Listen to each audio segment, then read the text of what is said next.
Salut à tous, on se retrouve aujourd'hui pour une nouvelle vidéo et pour l'épisode 6 de Star Wars Passion, aujourd'hui consacré à la planète Ilum.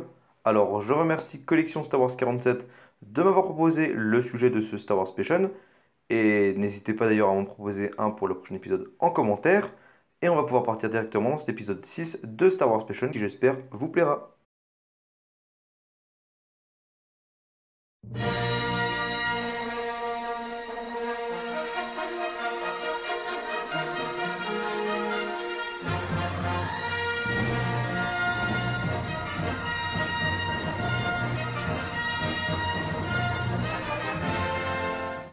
Ilum est une planète polaire et gelée de la bordure extérieure. Elle est située dans les régions inconnues. Sa population est composée de quelques créatures sauvages, et c'est une planète qui est peu connue des pilotes, mais par contre célèbre pour l'ordre Jedi, car les cavernes millénaires de la planète abritent de précieux cristaux qui sont nécessaires à la construction du sabre laser, qui est l'arme de prédilection des Jedi. Or ces cristaux, on les appelle les cristaux d'Adegan, j'espère que je le prononce bien, je mettrai l'orthographe au montage, et ces cristaux ils ont la particularité de colorer la lame d'un bleu ou d'un vert très pur. En plus de ça, les cavernes d'Ilum ont l'air d'agir comme un catalyseur de force, c'est-à-dire que les Jedi peuvent avoir des visions de l'avenir dans ces cavernes. De ce fait, ces grottes furent des lieux très propices à la méditation et les Jedi installèrent de nombreux temples et enclaves sur Ilum pour pouvoir venir y méditer et pour pouvoir bien évidemment venir faire la collecte des cristaux pour leur sabre laser. Alors on nous parle d'Ilum dans diverses œuvres Star Wars, que ce soit des jeux vidéo ou des séries ou même des livres. On retrouve tout d'abord Ilum dans la série Clone Wars. On nous raconte dans cette série Clone Wars que pendant la guerre des clones, Ilum devient un enjeu stratégique pour les Jedi et pour les forces séparatistes. Les séparatistes tentent de miner la surface de la planète pour empêcher quiconque, et bien évidemment en particulier les Jedi, d'y atterrir. Les Jedi bien évidemment doivent réagir, sinon ils risquent de perdre leur principale source de cristaux. En -21 avant la bataille de Yavin, le maître Luminaria Undili, accompagné de sa padawan Barry Sophie, se rendit dans le temple Jedi situé sur la planète Ilum pour enseigner à sa padawan la fabrication de sa future arme. C'est alors que tous deux sentirent la présence d'intrus. Il s'agissait en fait de droïdes séparatistes poseurs de mines. Malgré leur puissance, les deux Jedi doivent très vite avouer leur impuissance à contrecarrer toutes les armées de droïdes qui sont très nombreuses. Elles appellent donc du renfort et Yoda, accompagné de Padmé, R2D2 et C-3PO, vient à leur rescousse. Et grâce à sa puissance, le maître Jedi parvient à défendre la planète. On nous parle également d'Ilum dans la série The Clone Wars, où on nous parle justement de la récolte de ces cristaux dans la saison 5 de The Clone Wars, où on peut voir Ahsoka Tano en compagnie de Yoda accompagner 6 Padawan sur planète Ilum pour qu'ils aillent chercher leurs cristaux afin de confectionner leur sabre laser. C'est là qu'on apprend que dans les grottes sombres d'Ilum, après avoir évité ou combattu les terribles prédateurs locaux, les Gorgodons, le Padawan doit alors faire face à sa propre destinée. C'est-à-dire que son maître le laisse seul et ne revient que plusieurs heures après, ce qui laisse le temps à son Padawan de récupérer les précieux cristaux nécessaires à la fabrication du sabre laser. Mais plus que la difficulté de trouver les cristaux en elle-même, le Padawan doit affronter dans ces cavernes une chose bien plus mystique et unique, ce qui peut prendre la forme d'une vision ou d'une apparition fantomatique presque réelle, qui se matérialise souvent sous la forme d'une de ses pires peurs. Le jeune Anakin Skywalker par exemple dut faire face à une apparition de Dark Maul, avec laquelle il se battit férocement, et à la fin de cette bataille imaginaire, le Padawan fut retrouvé par son maître et s'aperçut que son sabre laser était terminé, alors qu'il n'avait lui-même aucun souvenir de sa conception. Mais ce n'est qu'un exemple parmi d'autres, car l'expérience est différente pour chaque Jedi.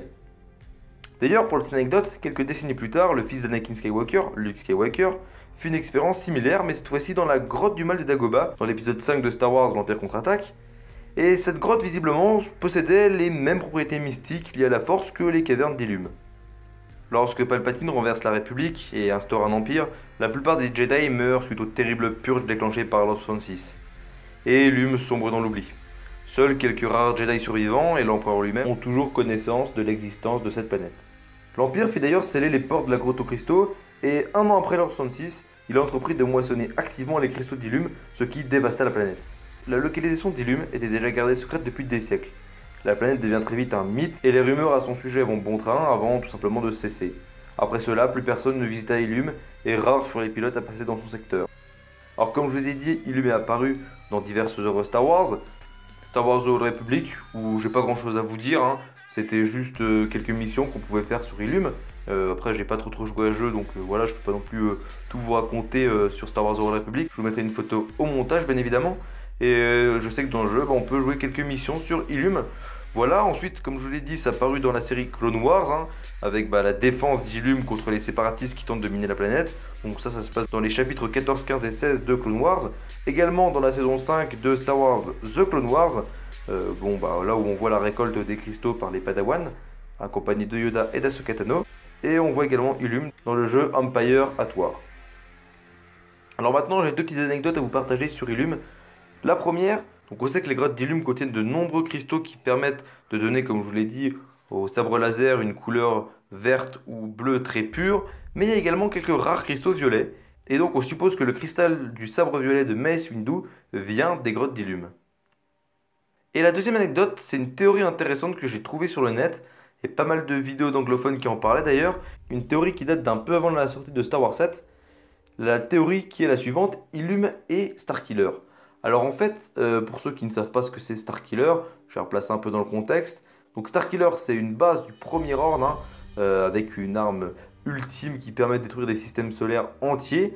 Donc cette base est située sur une planète qui est tout simplement, la planète c'est la base en fait, une planète qui peut se déplacer tout simplement, et une planète qui est totalement gelée. Et donc il se trouve que un peu avant la sortie de Star Wars 7, le magazine Empire a sorti un article et il y avait une image d'une carte stellaire. On pouvait voir la position du point de départ de la base Starkiller dans Star Wars 7. Et il se trouve que cette image a été fournie par Lucasfilm. Et si on compare cette carte stellaire avec les anciennes cartes stellaires, on peut voir que la position du point de départ de la base Starkiller concorde avec la position d'Illum. En plus de ça, Illum, c'est une planète gelée, Starkiller également. Et il se trouve que sur Illum, comme je vous l'avais dit, il y avait énormément de cristaux. Cristaux d'Adegan, on peut également les qualifier de cristaux Kyber, s'ils ont les mêmes propriétés. Et il se trouve que je vous l'ai dit juste avant que l'Empire a moissonné activement les cristaux sur cette planète. Sachant qu'on sait que l'étoile de la mort était inspirée des anciennes armes Sith, les anciennes armes Sith qui tiraient leur puissance des cristaux Kyber. Et on sait que l'étoile de la mort utilisait des cristaux Kyber, puisqu'on voit bien dans Rogue One qu'on démonte un temple qui contient des cristaux Kyber à Jedha City, sur Jedha, et donc que ces cristaux sont destinés à l'étoile de la mort. Et bien là, Starkiller, c'est la même chose. Il y a une arme surpuissante sur cette planète, en fait, une arme tellement énorme qu'elle fait tout le tour de la planète, comme une espèce d'anneau. Et cette arme, elle utilise l'énergie d'un soleil tout simplement pour pouvoir détruire un système entier. Et donc très probable que cette arme soit conçue avec des cristaux Kyber. En plus de ça, on sait qu'Illum est situé dans la bordure extérieure, dans les régions inconnues. Et il se trouve que le Premier Ordre dans Star Wars 7, c'est un truc qui est toléré par la Nouvelle République, parce que la Nouvelle République n'ose pas trop intervenir. C'est pas comme l'Empire ou la Nouvelle République, quoi. C'est juste une petite armée dans son coin qui veut renverser la Nouvelle République. Ils n'ont pas de pouvoir politique. Et du coup, quel meilleur endroit pour créer une base que dans les régions inconnues dans la bordure extérieure. En plus de ça, sur une planète glacée qui contient de très nombreux cristaux qui ont les mêmes fonctionnalités que les cristaux Kyber. Donc autant vous dire que cette théorie pour moi, je ne sais pas si elle a été vérifiée. Peut-être que c'est toujours une théorie, mais en tout cas, pour moi, c'est vraiment une bonne théorie parce que, effectivement, si on réfléchit bien, c'est pas impossible qu'Illum soit la base Starkiller, tout simplement. Donc voilà, cet épisode 6 de Star Wars Passion est terminé. J'espère qu'il vous aura plu, j'espère que le commentaire vous aura plu. J'ai pas mal galéré, j'ai dû le refaire pas mal de fois, donc j'espère que voilà, ça vous a plu quand même, j'espère que vous serez indulgents. En tout cas, n'hésitez pas à me donner vos avis en commentaire, à lâcher un petit like, à partager si la vidéo vous a plu et si vous pensez qu'elle pourra intéresser d'autres personnes. Moi je vous dis à la prochaine, portez-vous bien et que la force soit avec vous, jeune Padawan.